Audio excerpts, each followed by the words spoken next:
شیخ عبدالحق محدث دہلوی فرماتے ہیں کہ یہ کتاب شیخ عبدالقادر سے ثابت نہیں، لیکن یہ جواب صحیح نہیں ہے۔ شیخ الاسلام علامہ ابن تیمیہ، حافظ شمس الدین ذہبی، حافظ ابن قیم، حافظ ابن کثیر، حافظ ابن حجر عسقلانی وغیرہم نے غنیۃ الطالبین کو شیخ عبدالقادر جیلانی کی تالیف شمار کیا۔ نمبر 2، فاضل لاہوری علامہ عبد الکریم عبد الحکیم سیال کوٹی فرماتے ہیں کہ یہ عبارت الحاقی ہے اور ایسا ہوا ہے، شارانی کے کلام میں لوگوں نے الحاق کر دیا اور دوسروں کے ساتھ ہی کیا، اور محی الدین ابن عربی کی کتاب الفتوحات میں الحاق کیا گیا۔ کہتے ہیں میں نے پورنیہ میں جو نسخہ دیکھا اس میں وہ عبارت نہیں ہے جس پر اعتراض ہوتا۔ یہاں اشکال یہ ہے کہ اگر ایسا ہے تو پھر غنیہ کا بھی کوئی ایسا نسخہ لائیے جس میں عبارت نہ ہو۔ نمبر 3، بعض کہتے ہیں شیخ نے یہ عبارت برہوتی کی کتاب الشجرہ سے نقل کی ہے، اپنی طرف سے نہیں لکھی۔ اس پر یہ اعتراض ہے کہ شیخ نے اس پر کوئی نقل نہیں کیا۔ نمبر 4، بعض علماء فرماتے ہیں شیخ نے حنفیہ کے ایک معین فرقہ کو مراد لیا جو مرجئہ کا عقیدہ رکھتا۔ یہ جواب قابل سماعت ہے، اور آخری جواب یہ ہے کہ حضرت شیخ کی شخصیت اپنی جگہ مسلم، لیکن شیخ معصوم نہیں ہے، ہو سکتا ہے کہ ان کو کوئی وہم ہو گیا ہو۔ بہرحال شیخ ہمارے معظم مکرم ہیں، ہم ان کو مانتے ہیں، اور ہمارا گمان یہ ہے کہ انہوں نے مرجئہ کو فرق ضالہ میں بئی معنی شمار کیا کہ اعمال کو ایمان کا جز نہ ماننا ایک قسم کا ضلال ہے، جبکہ یہ قرآن و حدیث میں تصریح ہے کہ اعمال ایمان کا جز ہے، اور اس سے آگے شیخ نے کچھ نہیں فرمایا ہے۔ اور میں یہ بتا چکا ہوں کہ حضرات محدثین کا قول اقعد بالکتاب والسنہ قرآن و سنت کے مطابق ہے، اور جن لوگوں نے اعمال کو ایمان نہیں مانا ہے ان کا قول ان تمام آیات و روایات کے خلاف ہے جس میں اعمال کو ایمان کہا گیا ہے۔ وہ یہ بات اپنی جگہ واضح ہے کہ وہ بھی عمل کو ضروری کہتے ہیں، اور جو ایمان مانتے ہیں وہ بھی ضروری، اور ترک عمل پر جیسے ایمان نہ ماننے والے یہ کہتے ہیں کہ تارک معذب ہوگا، ماخوذ ہوگا، ایسے ہی ایمان کا جز ماننے والے بھی کہتے ہیں۔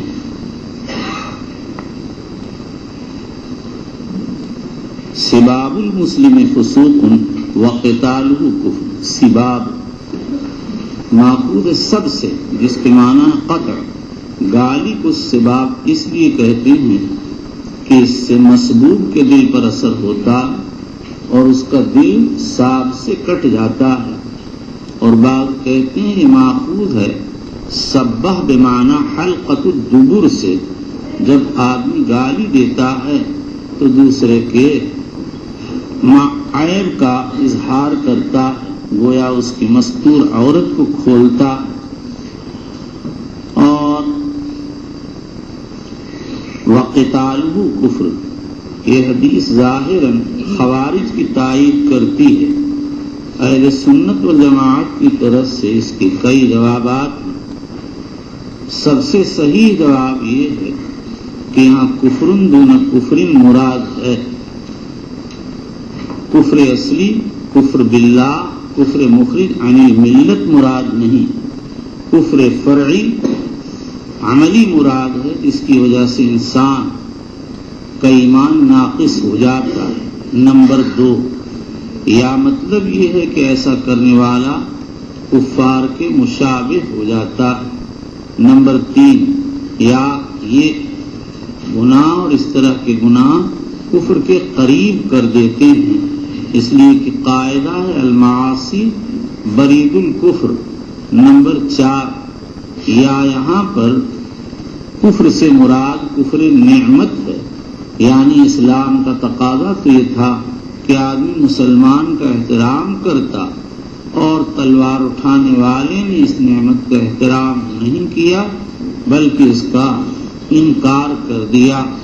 نمبر 5، بعض کہتے ہیں اس سے مراد مستحلین ہیں جو تلوار اٹھانے کو حلال سمجھتے ہیں۔ اس پر اشکال یہ ہے کہ اس میں پھر اس کی کیا تخصیص ہے؟ سارے گناہوں کے یہی حال ہے۔ وبالاسناد المصنف رضی اللہ عنہ عبد اللہ محمد بن اسماعیل البخاری رضی اللہ عنہ وارضاه اجزل ثوابه ووفاه وحشرنا في زمرة ونفعنا بعلومه قال حدثنا قتيبة بن سعيد قال حدثنا اسماعيل بن جعفر عن عمير بن نصير رضي الله عنه قال اخبرني عباد بن صامت رضي الله عنه ان رسول الله صلى الله عليه وسلم خرج يخبر بليلة القدر فتعالى رجلان من المسلمين فقال اني خرجت ليخبركم بليلة القدر وانه طلع فلان فلان فرفت وعسى ان يكون خير لكم سوى في السبع والتسع والخمس فتلاها اے تنازع رجلان۔ ابن دہیہ کہتے ہیں یہ حضرت کعب ابن مالک اور عبداللہ ابن ابی حضرت ہیں۔ کعب کا عبداللہ ابن ابی حضرت پر دین تھا، اس کے تقاضے میں شور ہو گیا۔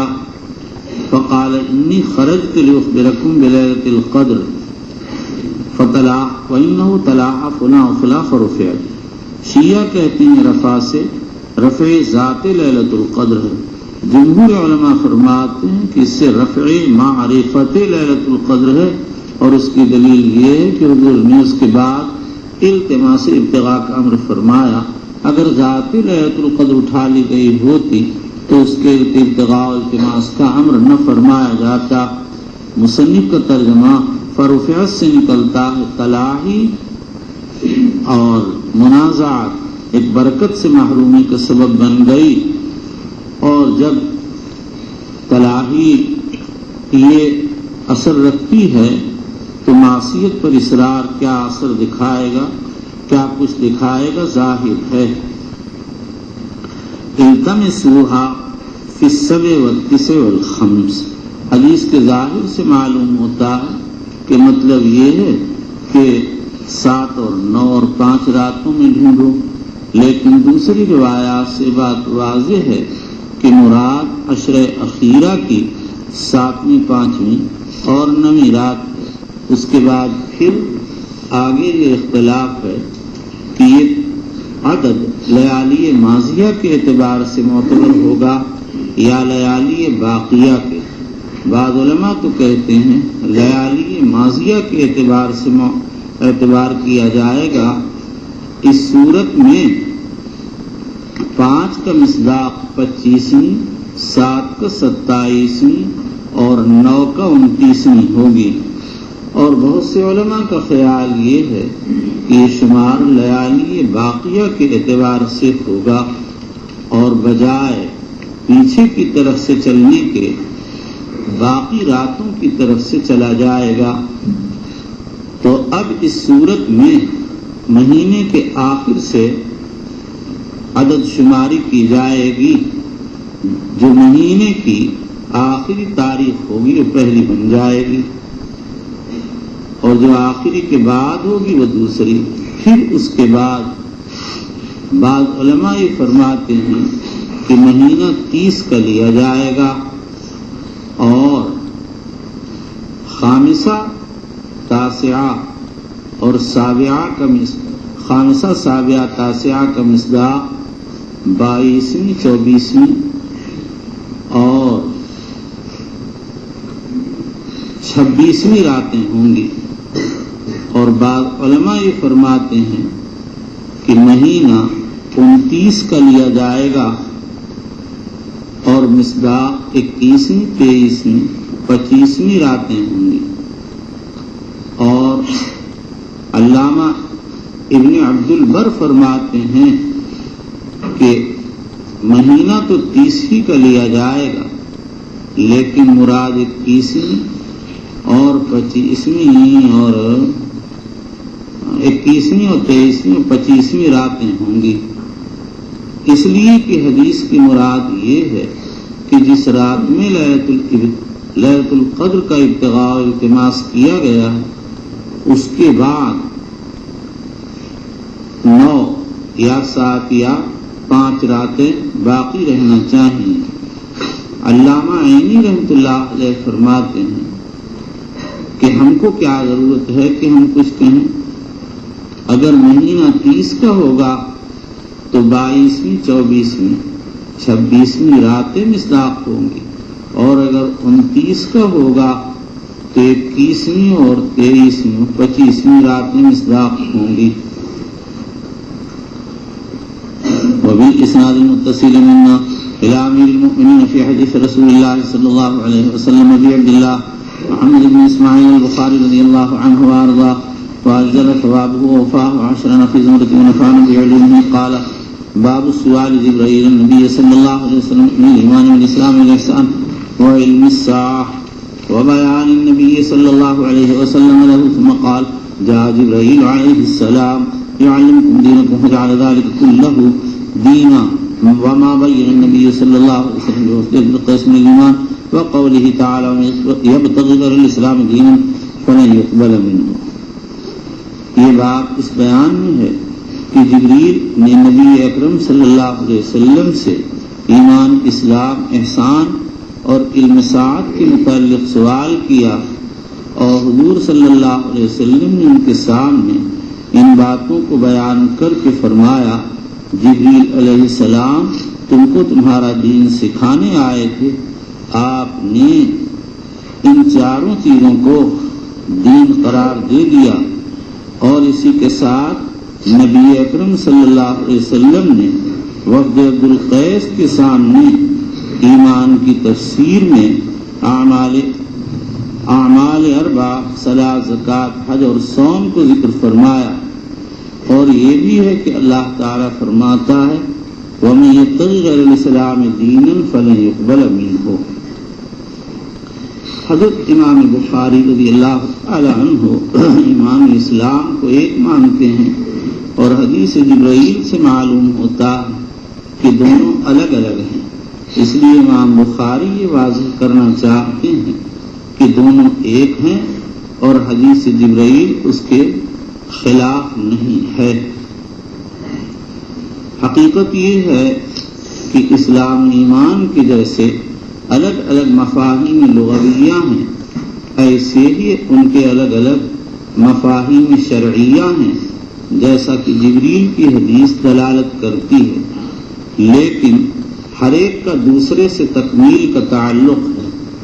جیسے معتقد مومن کامل نہیں ہو سکتا جب تک اعمال نہ ہو، ایسے ہی عامل مسلم کامل نہیں ہو سکتا جب تک تصدیق و یقین نہ ہو۔ اب اگر اسلام و ایمان دونوں ایک ساتھ وارد ہوں مقام سوال میں، پھر تو ان کے الگ الگ حقائق مراد ہوں گے جیسا کہ حدیث جبرائیل میں ہے، اور اگر ایک ہی وارد ہو اور مقام سوال نہ ہو تو ایسی صورت میں دوسرا پہلے کے اندر داخل ہو جائے گا اگر کوئی مانع موجود نہ ہو۔ اور یہ ایسا ہی ہے جیسے فقیر و مسکین کے الفاظ ہیں، ان کے حقائق الگ ہیں، لیکن جب دونوں ایک ساتھ بولے جائیں گے تو دونوں کے الگ الگ حقائق مراد ہوں گے، اور جب ایک ہی لفظ بولا جائے تو دوسرا اس میں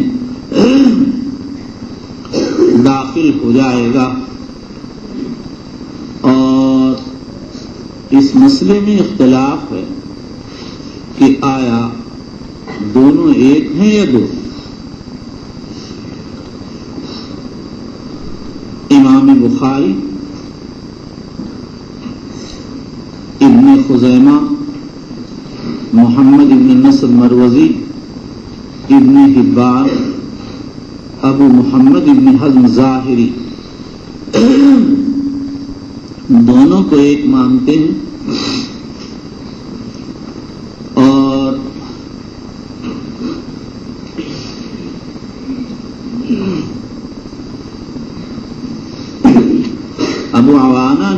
یہی مزنی اور قاضی اسماعیل مالکی سے نقل کیا، اور ابن حامد نے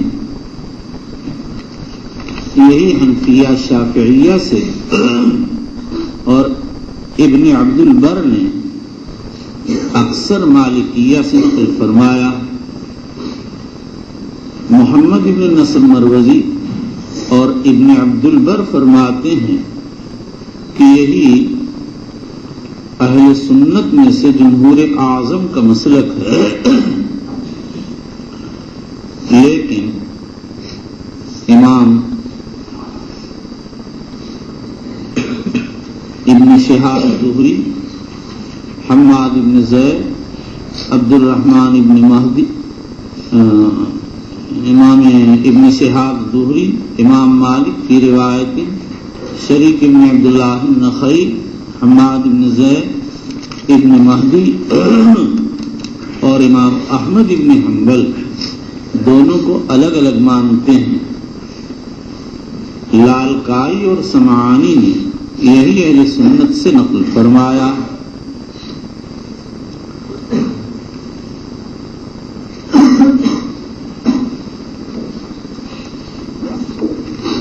لیکن جیسا کہ میں نے بیان کیا، دونوں کے حقائق لغویہ بھی الگ ہیں اور حقائق شرعیہ بھی الگ ہیں۔ ہاں البتہ ایک کا دوسرے سے تکمیل کا تعلق ہے، دونوں ایک ساتھ مقام سوال میں ذکر ہوں تو دونوں کے الگ الگ حقائق مراد ہوں، اور اگر ایک ساتھ ذکر نہ ہو یا مقام سوال نہ ہو تو پھر قرائن کی بنیاد پر ایک دوسرے میں داخل ہو جائے گا۔ بعض علماء نے یہی اہل سنت سے نقل فرمایا، اور اگر یہ کہا جائے کہ پہلے جو دونوں اقوال ہیں اس کا محمل اس قول الثالث کی تفصیلی صورت ہے تو کچھ عجب نہیں ہے، یعنی جس نے یہ کہا دونوں الگ ہیں اس کی مراد وہ صورت ہے جب دونوں مقام سوال میں ایک ساتھ ذکر کیے جائیں، اور جس نے یہ کہا دونوں ایک ہیں اس کی مراد وہ صورت ہے جب ایک ذکر ہو اور مقام سوال نہ ہو۔ واللہ تعالی اعلم۔ وبالاسناد الى مصنف امیر المؤمنین فی حدیث رسول اللہ صلی اللہ تعالی علیہ وسلم قال حدثنا مسدد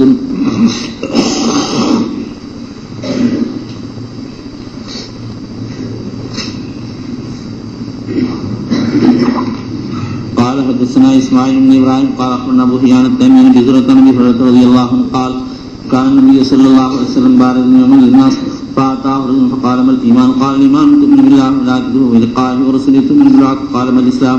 قال الإسلام أن تعبد الله ولا تشرك به وتقيم الصلاة وتؤدي الزكاة المفروضة وتصوم رمضان. قال ما الإحسان؟ قال أن تعبد الله كأنك تراه فإن لم تكن تراه فإنه يراك. قال متى الساعة؟ قال ما المسؤول بأعلم من السائل وسأخبرك عن أشراطها إذا ولدت الأمة ربها وإذا تطاول وعاة البكر بالبهم في البنيان في خمس لا يعلمهن الله. ثم تلا النبي صلى الله عليه وسلم إن الله عنده علم الساعة ألا يعلم ما أدبر. فقال ردوه فلم يروا شيئا. فقال هذا جبريل جاء يعلم الناس دينهم. قال أبو عبد الله جعل ذلك كله من الإيمان.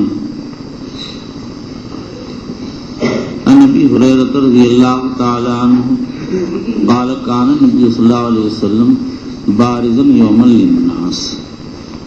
یہ حدیث جبرائیل ہے، اس کو ام الاحادیث، ام السنن اور ام الجوامع کہا جاتا ہے، اس لیے کہ یہ حدیث سنت کے اندر پیش آنے والی تمام تفاصیل کے لیے جامع ہے، تمام بنیادی عقائد و مسائل پر مشتمل ہے۔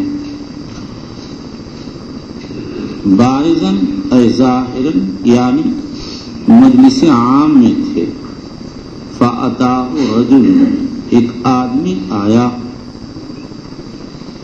یہ رجل جیسا کہ حدیث کے آخر سے ظاہر ہے حضرت جبریل علیہ الصلوۃ والسلام تھے۔ بغیر معروف شکل میں آئے تھے، اسی لیے حضرت عمر کی حدیث میں مسلم میں ہے لا یعرفہ منا احد، اور نسائی کی ایک روایت میں یہ جو آ گیا فی صورت دحیہ، یہ کسی راوی کا وہم ہے، اس لیے کہ حضرت دحیہ تو مشہور صحابی ہیں، ان کی صورت معروف ہے۔ اور جس طریق سے نسائی نے وہ حدیث نقل کی ہے بعینی، اسی طریق سے امام محمد بن نصر مروزی نے بھی تخریج کی ہے، اور اس میں فی صورت دحیہ کا لفظ نہیں ہے۔ یہ رجل کب آئے ہیں؟ امام ابن حبان اور تورپشتی کی رائے حج سے پہلے، اور ابن مندہ کی ایک روایت میں واقع ہوا ان رجلا فی آخر عمر النبی صلی اللہ علیہ وسلم جاء الى رسول اللہ صلی اللہ علیہ وسلم۔ حافظ ابن حجر اسقلانی کی رائے ہے کہ بظاہر یہ آمد حج کے بعد ہوئی ہے، شریعت کے سارے احکام نازل ہو چکے تھے، تو حضرت جبریل نے یہ چاہا کہ جتنی باتیں نازل ہوئی ہیں سب کا اجمال صحابہ کے سامنے آ جائے۔ قال ما الایمان؟ قال الایمان ان تؤمن باللہ، الایمان میں ایمان سے ایمان شرعی مراد ہے، اور ان تؤمن باللہ ایمان لغوی تصدیق مراد ہے۔ اللہ پر ایمان یہ ہے کہ اس کی ذات صفات کا اقرار کیا جائے اور اس کے احکام کو مانا جائے، وملائکتہ، اور فرشتوں کا اعتراف کیا جائے۔ فرشتوں کا اعتراف یہ ہے کہ آدمی تسلیم کرے کہ اللہ کی نورانی مخلوق ہیں جو اللہ کے احکام کے 100% پابند ہیں، کوئی نافرمانی نہیں کرتے، ہر بات کو مانتے ہیں۔ لا یعصون اللہ ما امرهم، لا یعصون اللہ کیا ہے؟ ما امرهم ويفعلون ما يؤمرون، لا يعصون الله ما امرهم ويفعلون ما يؤمرون، لا یعصون اللہ ما امرهم ويفعلون ما یؤمرون۔ وبلقائه، اور اللہ کی ملاقات پر ایمان لائے۔ اللہ کی ملاقات کی تفسیر بعضوں نے موت سے کی ہے، لیکن ظاہر ہے کہ ہر شخص کی اپنی موت مراد نہیں تو مشاہد ہے، اس لیے علامہ سندھی کہتے ہیں کہ اس سے ساری دنیا کی موت اور عالم کا فنا ہو جانا ہے۔ نمبر 2، بعض علماء یہ فرماتے ہیں کہ دو چیزیں ہیں، ایک لقاء اور دوسرے بعث۔ لقاء تو موت کے بعد حاصل ہو جائے گا، اور بعث قبور سے اٹھنے کا نام ہے، اور بعض کہتے ہیں بعث پہلے ہوگا اس کے بعد لقاء ہوگا۔ امام ابو سلیمان خطابی کہتے ہیں لقاء سے رو اعتباری مراد ہے۔ امام نووی کہتے ہیں یہ تفسیر صحیح نہیں، اس لیے کہ کسی کو اپنے بارے میں اللہ کی رؤیت کا یقین نہیں ہے، لیکن امام نووی کا یہ انکار بے معنی ہے۔ حدیث کا مطلب تو یہ ہے کہ رؤیت باری حق ہے، حاصل تو اسی کو ہوگی جو ایمان رکھتا ہے اور ایمان پر مرتا ہے۔ اور امام بیہقی نے یہی خطابی وغیرہ جماعت سے نقل کیا اور اسی کو اختیار فرمایا ہے۔ وَرُسُلِهِ، اور بعض نسخوں میں وقت ملائکتہ کے بعد وَكُتُبِهِ ہے، اور وَرُسُلِهِ کی جگہ وَبِرُسُلِهِ ہے۔ رسول رسول کی جمع ہے، اور رسول و نبی کا فرق پہلے بیان کیا جا چکا۔ امام آجری، ابو حاتم حبان، ابو نعیم اصفہانی وغیرہ نے ابو ذر کی ایک مفصل روایت نقل کی ہے جس میں نبیوں، رسولوں اور کتابوں کی تعداد وارد ہے۔ قلت یا رسول اللہ کم الانبیاء قال 124,000 قلت کم الرسل من ذلك قال 313 جمع غفیر قلت من كان اولهم قال آدم قلت کم کتاب انزله اللہ قال 100 کتاب و4 کتب انزل على 50 صحیفة وعلى خنوخ 30 صحیفة وعلى إبراهيم 10 صحائف وأنزل على موسى 10 صحائف قبل التوراة وأنزل التوراة والزبور والإنجيل والفرقان. لیکن اس کی سند متکلم فی ہے، اسی لیے امام احمد اور محمد بن نصر مروزی کہتے ہیں کہ ایمان باللہ والرسل والکتب میں اجمال کرنا چاہیے اور یہ کہے آدمی کہ اللہ کے سارے انبیاء پر ایمان لاتا ہوں اور اس کی ساری کتابوں پر. وَتُؤْمِنُ بِالْبَعْثِ مسند احمد نے وَتُؤْمِنُ بِالْبَعْثِ آخر، بعث آخر سے مراد بعث بعد الموت ہے، اور بعث اول خروج من بطون الامہات ہے. قال ما الاسلام قال الاسلام ان تعبد اللہ، اسلام یہ ہے کہ تم اللہ کی پرستش کرو ولا تشرک بہ شیئا، اللہ کے ساتھ کسی کو شریک نہ کرو.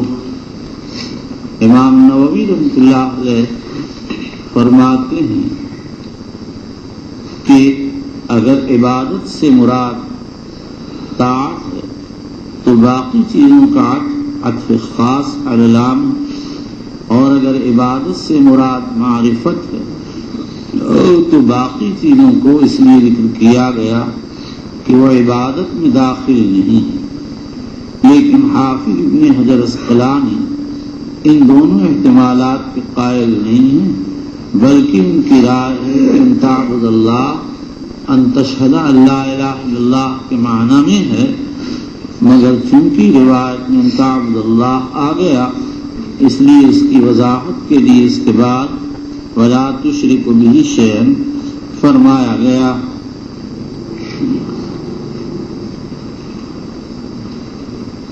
اس روایت میں حد کا ذکر نہیں.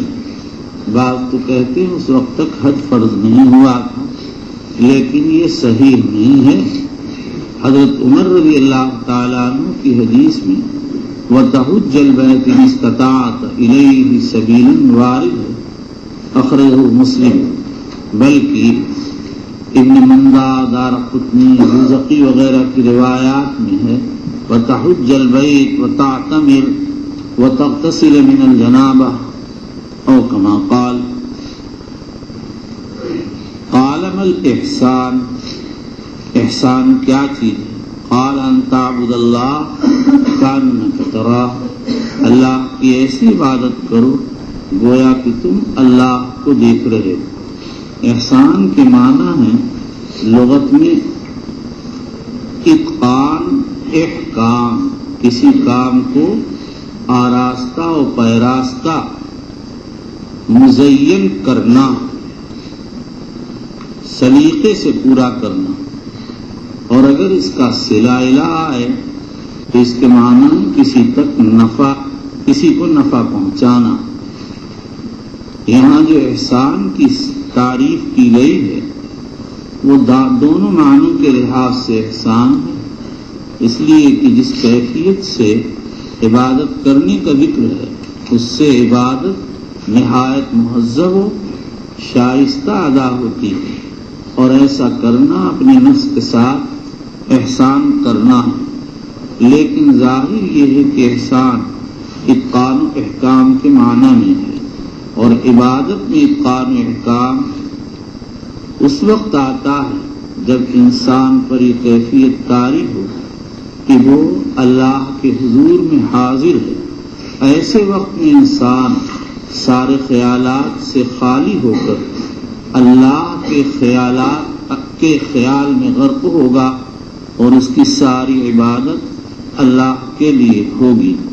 پھر حدیث پاک میں یہ فرمایا گیا ان تعبد اللہ کأنک تراہ، ایسے اللہ کی عبادت ایسے کرو گویا تم اللہ کو دیکھ رہے ہو. ہو سکتا ہے کسی کو یہ خیال ہو کہ جب آدمی اللہ کو نہیں دیکھتا تو اس طرح کی عبادت کیسے ہو سکتی ہے؟ تو حضور نے فرما دیا فَإِن لَّمْ تَكُن تَرَاهُ فَإِنَّهُ يَرَاكَ، اگر تم نہیں دیکھتے تو کیا ہوا، اللہ تو تم کو دیکھتے ہیں. اور آدمی جو عبادت کو مزین و آراستہ ادا کرتا وہ اسی لیے تو کہ اللہ دیکھ رہے ہیں، تو ہر حال میں دیکھ رہے ہیں. بعض علماء فرماتے ہیں حدیث سے عبادت کے دو مقامات معلوم ہوتے ہیں. ایک مقام مشاہدہ جس میں بندے پر یہ حالت تعریف ہوتی ہے کہ وہ گویا باطن کی آنکھ سے اللہ کو دیکھتا ہے اور عبادت میں ہر خیال سے خالی ہو کر معبود کے خیال میں غرق ہو جاتا ہے. اور دوسرا مقام مراقبہ ہے، اس میں یہ حالت تعریف ہوتی ہے کہ بندے پر یہ تصور غالب ہوتا ہے کہ میرا معبود مجھ کو دیکھ رہا ہے. اصلاً پہلا ہی مقام مقصود ہے اور دوسرا مقام اس کے لیے بمنزلہ زینہ کے ہے. اسی لیے فرمایا گیا ہے ان تعبد اللہ کأنک تراہ فإن لم تکن تراہ فإنہ یراک. پھر اس کے بعد یہ سمجھیے کہ احسان کے 3 درجات. احسان فرض وہ تو یہ ہے کہ آدمی عبادت اس طرح کرے کہ سارے ارکان و شرائط موجود ہو جائیں. اور دوسرا احسان مراقبہ ہے اور تیسرا احسان مشاہدہ ہے جس کی وضاحت ابھی کی جا چکی ہے.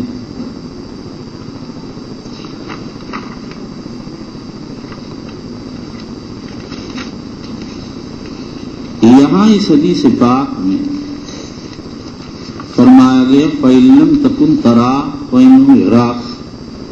محی الدین ابن عربی نے اس سے محو فنا کے مسئلے پر استدلال کیا اور کہتے ہیں لم تکن میں کانا تامہ ہے اور مطلب یہ ہے اگر تم معدوم ہو جاؤ گے یعنی اپنے کو فنا کر دو گے تو اللہ کو دیکھو گے. علامہ تاج الدین سبکی اور انہی کے اتباع میں حافظ ابن حجر اسقلانی نے اس پر 3 اعتراضات کیے ہیں.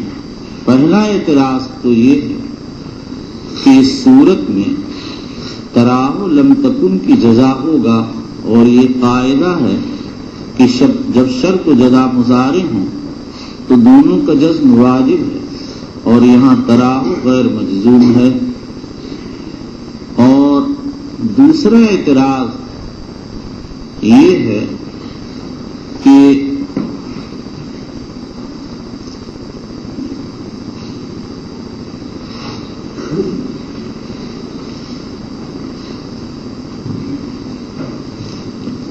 یہاں سے اتر گیا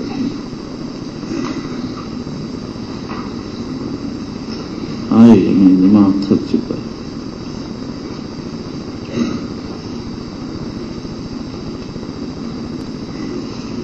دوسرا اعتراض یہ ہے کہ حدیث کا مقصد کون کی نفی نہیں رویت کی نفی ہے اور اس کی دلیل یہ ہے کہ اسی حدیث میں مسلم وغیرہ میں وارد ہے فَإِنَّكَ إِلَّا تَرَاهُ فَإِنَّهُ يَرَاكَ. اور تیسرا اعتراض یہ ہے کہ اگر ہم کانا کو تامہ مانتے ہیں تو فَإِن لَّمْ تَكُن تَرَاهُ پر بات پوری ہو جاتی فَإِنَّهُ يَرَاكَ بے فائدہ ہو جاتا ہے. شیخ ابراہیم نے حسن قرانی نے پہلے اعتراض کا جواب یہ دیا کہ من باب اجراء المعطل مجرى الصحیح ہے. کبھی معطل کے ساتھ صحیح کا معاملہ کیا جاتا ہے اور اس کے آخری حرف کو حذف نہیں کیا جاتا. مزید وہ یہ کہتے ہیں کہ جس روایت میں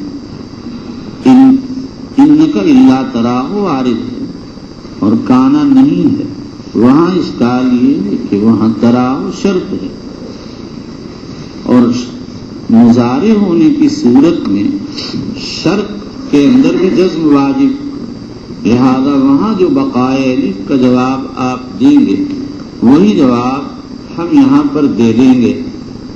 اور بعضوں نے جواب دیا یہ الف اشباع کا، اور تیسرے اعتراض کا جواب یہ دیا کہ حدیث کا مقصد یہ ہے کہ اگر تم مقام فنا حاصل کر کے اپنی نفس سے خالی ہو جاؤ گے تو تمہارا چلنا پھرنا دیکھنا سب اللہ کے تابع ہو جائے گا اور تم اللہ کو اس وقت اللہ کے دیکھنے سے دیکھو گے، یعنی اللہ کی رعایت میں اور رویت کے اندر تمہارے اعمال داخل ہو جائیں گے اور پھر تم اپنی وجود سے اپنی ذات سے خالی ہو کر اللہ کو دیکھو گے. حقیقت یہ ہے کہ بالکل تکلف سے پر تعویل ہے. حدیث کا صحیح معنی وہی ہے جو واقفین کے ذہن میں بلا تردد کیا جائے. اگر کوئی شیخ محی الدین کی تقریر سے غافل ہو تو اس کا ذہن بھی اس طرف منتقل نہیں ہو سکتا. اس کے بعد یہ سمجھو کہ یہاں جبریل نے 3 سوالات کیے، مل ایمان، مل اسلام، مل احسان. ابو ہریرہ کی اس روایت میں اسی طرح مسلم میں بھی یہی ترتیب آئی ہے، اور حضرت عمر رضی اللہ عنہ کی حدیث میں مل اسلام، مل ایمان، مل احسان ہے. اسلام کے متعلق پہلے سوال کیا گیا. علامہ طیبی نے اس کو اختیار کیا اور کہتے ہیں کہ ادنا سے اعلیٰ کی طرف ترقی ہوئی ہے. اسلام کا تعلق اعمال ظاہرہ سے ہے، ایمان کا تصدیق باطن سے، اور احسان کا تعلق خاص کیفیت سے ہے. لیکن بات جو بخاری میں ترتیب آئی ہے اس کی توجیہ بھی ہو سکتی ہے کہ پہلے تو ایمان کے متعلق سوال کیا اس لیے کہ وہ اصل ہے، جب اس سے فراغت ہو گئی تو اسلام کے متعلق سوال کیا اس لیے کہ ایمان کے بعد اعمال کا نمبر ہے، اور جب اس سے بھی فراغت ہو گئی تو پھر احسان کے متعلق سوال کیا. حافظ ابن حجر اسقلانی کی رائے یہ ہے کہ یہ تقدیم تاخیر روات کی طرف سے آئی ہے، اور اس کی دلیل یہ ہے کہ ابو عوانہ کی روایت میں مل اسلام، مل احسان، مل ایمان وارد ہوا ہے. اس کے بعد اگلا سوال ہے متی الساعہ، قیامت کب واقع ہوگی؟ حضور نے جواب دیا مل مسئول عنہا بعلم من السائل. یہی سوال جواب حضرت عیسیٰ و جبریل میں بھی ہوا تھا. فرق یہ ہے کہ عیسیٰ سائل جبریل مسئول تھے. اخرجہ ابن المبارک فی الزہد و نعیم فی الفتن. لیکن یہاں پر اور وقال ابن حجر اخرجہ الحمیدی فی النوادر، یہ میں نے اس لیے ذکر کر دیا کہ آپ لوگ اپنی جہالت سے کہیں سمجھیں کہ مجھے یاد نہیں رہا، میں نے کچھ کا کچھ نقل کر دیا. سوال یہ ہے کہ ایمان، اسلام، احسان کا ربط باہمی تو ظاہر ہے، لیکن ان کے متعلق سوال کرنے کے بعد احسان قیامت کے متعلق سوال کیوں کیا؟ اس کا جواب یہ ہے کہ انسان جنات کو عبادت کے لیے پیدا کیا گیا. قال تعالی ما خلقت الجن والانس الا لیعبدون. جب یہ غرض پوری ہو گئی تو پھر اس کے بعد اب اس مخلوق کے باقی رہنے کی ضرورت نہیں ہے، اس لیے قیامت آ جائے گی۔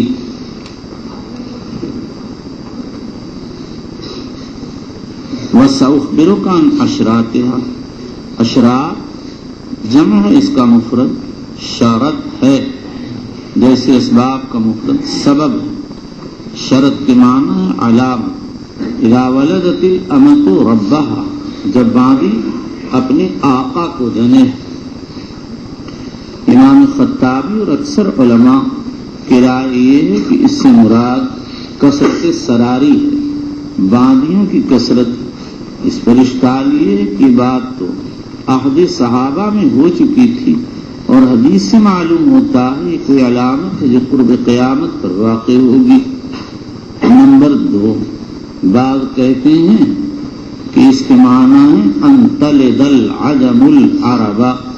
بعضوں نے اسی حقیقت کو، جیسے وکیل نے فرمایا ان الاماء یلدن الملوک، یہ سب ایک ہی حقیقت کی مختلف تعبیرات ہیں۔ خلاصہ یہ ہے کہ باندیاں کثرت سے ہوں گی، اور ان کی اولادیں ان کے آقاؤں کے مرنے کے بعد حاکم ہوں گی، اس میں بادشاہوں کے یہاں ان کی اولادیں بادشاہ بنیں گی۔ بعضوں نے کہا ہے کہ یہ کنایا ہے غلبہ جہل سے، باندیاں بکتے بکتے بعض وقت اول بائے کے پاس پہنچ جائیں گی، اور ہو سکتا ہے ناواقفیت میں آدمی اپنی ماں کے ساتھ باندی جیسا معاملہ کرے۔ اور بعض کہتے ہیں یہ کنایا ہے انقلاب احوال سے، اولاد اپنی ماں کا ادب نہ کرے گی، اس کے ساتھ غلاموں کا ساتھ معاملہ و برتاؤ کرے گی۔